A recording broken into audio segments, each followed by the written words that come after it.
je vous présente 2 erreurs à éviter et que vous avez l'habitude de commettre en tant que salarié. Donc, je suis sûre que vous qui me suivez sur Joyce RH, ce sont des erreurs que vous avez déjà commises au cours de vos carrières professionnelles. Hein.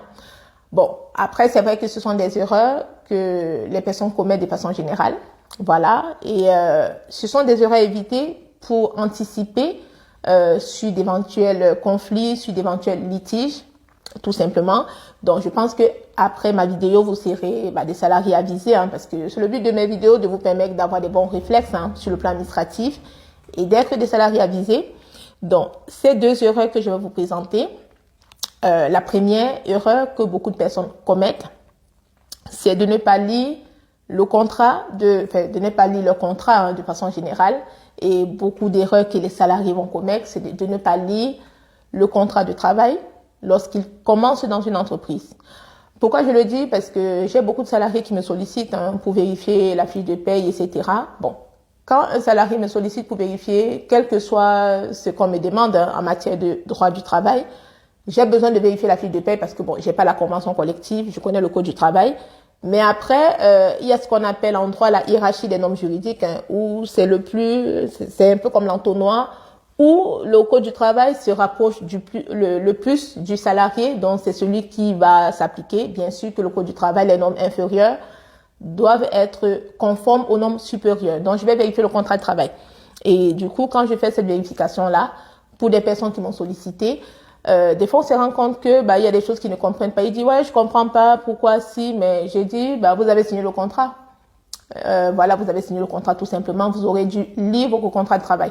Donc, une fois de plus, entre parenthèses, c'est pourquoi quand vous me sollicitez pour vérifier la fiche de paye, etc., je demande bien sûr à être payé parce que c'est un travail qui me demande beaucoup de temps. Hein. Voilà, il faut que je lise le contrat pour essayer de comprendre un peu tout le process, parce qu'une fiche de paye ça ne vient pas de nulle part, ça vient de quelque part. Voilà. Donc, c'est très important lorsque vous commencez dans une entreprise de lire le contrat de travail. Et de façon générale, c'est très important de lire vos contrats, parce qu'il y a des personnes qui ne lisent pas, qui vont louer une maison, qui ne vont pas lire le contrat de location, ils ne vont pas lire les contrats d'assurance, qui ne lisent pas du tout, ils s'en foutent. Mais c'est quand il y a un souci, un litige, un conflit qui arrive, qui se rendent compte que pourquoi ci, pourquoi ça. Mais non, vous aurez dû lire le contrat. Et en matière de droit du travail, quand vous demandez de lire le contrat, si vous n'êtes pas friand de lecture, il y a des personnes qui n'aiment pas lire, voilà. Mais vous pouvez juste lire les points essentiels sur le contrat de travail. Vous lisez juste, puis déjà dans un premier temps, essayez de comparer si ce qui a été évoqué lors de l'entretien de recrutement correspond à ce qui est mentionné sur le contrat de travail. Donc, vous pouvez commencer déjà par vérifier le salaire, parce que c'est le nerf de guerre. Donc, est-ce que le salaire qui est mentionné sur le contrat de travail correspond au salaire qui a été évoqué en entretien? Parce que des fois, il y a des entreprises où il y a des entretiens où le salaire peut être négocié à l'année, mais il faut bien vérifier si sur le contrat de travail, le salaire mensuel correspond au salaire qui a été peut-être mentionné sur l'offre d'emploi, si ça correspond à ce qu'on vous a présenté, tout simplement. Également, vous pouvez vérifier le statut cadre, non cadre, parce que c'est pas les mêmes cotisations. Voilà. Après, j'ai fait une vidéo là-dessus où j'explique vraiment les points essentiels à vérifier avant de signer un contrat de travail. Mais là, on est dans le cas où, vous avez déjà signé, voilà.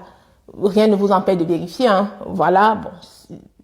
Tout simplement, c'est toujours mieux de vérifier. Dans l'idéal, il faut vérifier avant de signer le contrat de travail. Après, vous pouvez vérifier aussi vos horaires de travail, tout simplement parce que des fois, j'ai des personnes vos horaires et aussi l'organisation de votre temps de travail. Parce que des personnes qui ne comprennent pas, mais pourquoi je travaille ici, pourquoi on me demande de travailler tel jour, mais il faut vérifier parce que si vous êtes un salarié, si vous n'êtes pas à 35 heures la semaine, si vous avez des horaires variables, peut-être que c'est normal qu'on vous demande de travailler un dimanche parce que vous n'êtes pas à 35 heures la semaine de lundi à vendredi. Vous pouvez aussi vérifier s'il y a des déplacements qui sont prévus dans votre contrat de travail pour que si on vous demande aller au nord alors que vous habitez au sud, que vous ne soyez pas surpris. Donc, c'est des petits points qu'il faudrait vérifier sur le contrat de travail. Si vous êtes un salarié à temps partiel, l'organisation de votre temps partiel doit être mentionnée sur le temps de travail. Si vous travaillez à 80%, il faudrait que vous sachiez si les 80%, vous les faites de lundi à vendredi et que vous commencez de 9 heures, vous finissez à 16 heures. Ou si vous faites les 80%, 4 jours dans la semaine, par exemple. Donc, c'est très important de vérifier vos contrats de travail et pour cela, il faut lire juste les points essentiels. Après, il y a des points classiques, hein, un peu comme le RGPD, le règlement sur la protection des données personnelles. Sur les contrats, c'est souvent un petit bloc, vous n'êtes pas obligé de lire, c'est classique. Après, tout ce qui concerne les caisses de retraite, tout ça, bon, vous n'êtes pas obligé de lire. Le décompte des congés, oui, vous pouvez voir le décompte des congés en jour ouvré ou jour ouvrable, pourquoi pas, si c'est même mentionné. Voilà. Et le deuxième document que vous devez vérifier aussi, c'est la première fiche de paye. Pourquoi la première fiche de paye? Pour vérifier si la première fiche de paye correspond au contrat de travail. Parce que le contrat de travail, vous vérifiez si ça correspond à ce qui a été évoqué lors de l'entretien de recrutement.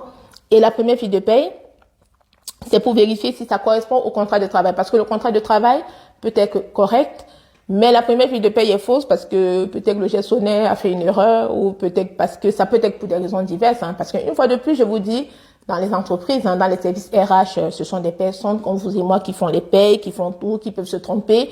Des fois, il suffit qu'il y ait une passation, peut-être quelqu'un qui a démissionné, une autre personne a repris le dossier, mais ne comprend pas.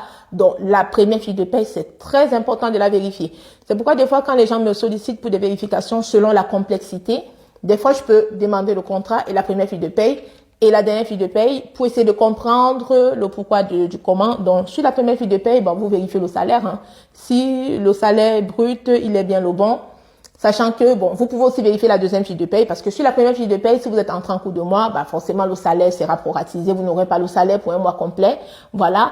Vous pouvez vérifier sur la première fiche de paye aussi, vite fait, vos cotisations, la mutuelle. Est-ce que vous avez pris la mutuelle? Est-ce que le taux, il est bon? Voilà. Vous pouvez vérifier vos statuts sur la première fiche de paye.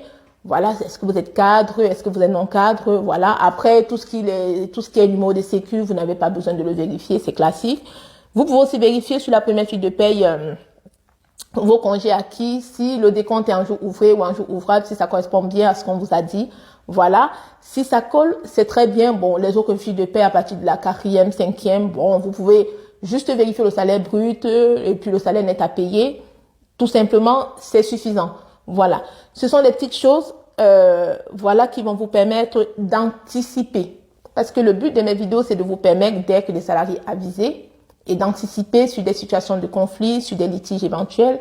Tout simplement parce que quand le litige, il est là, après, c'est compliqué parce que c'est le litige, c'est le conflit. C'est pourquoi, une fois de plus, lorsque vous me sollicitez, pour des questions qui vont dans le sens de vérifier, vérifier les fiches de paie, vérifier si. Je vous demande de payer parce que c'est un travail fastidieux, c'est un travail qui prend beaucoup de temps, hein, tout simplement. Mais là, mon conseil que je peux vous donner, c'est d'anticiper. Voilà, anticiper, lisez vos contrats, lisez la fiche de paie, la première fiche de paie, le contrat de travail. Si vous lisez le contrat, vous ne comprenez pas, vous pouvez vous faire aider par une personne, je sais pas, de votre entourage, une experte, quelqu'un qui comprend mieux, qui peut vous aider à déchiffrer pour voir si tout est correct, hein, si vous n'êtes pas en train de vous faire carotter, tout simplement. Donc, j'espère une fois de plus que mes conseils vous sont utiles. Si oui, donnez de la force à Joyce RH, partagez les vidéos et puis recommandez-les pour que les conseils bénéficient à un maximum de personnes parce que c'est important d'être bien informé, c'est important d'être un salarié avisé. Et abonnez-vous pour ne rater aucune notification lorsque de nouvelles vidéos sont mises en ligne. Et enfin, n'oubliez pas de visiter mon site internet www.parfumdeluxe.com et je vous dis à très bientôt sur Joyce RH. Ciao, ciao, ciao. Je vous présente 2 erreurs à éviter et que vous avez l'habitude de commettre en tant que salarié.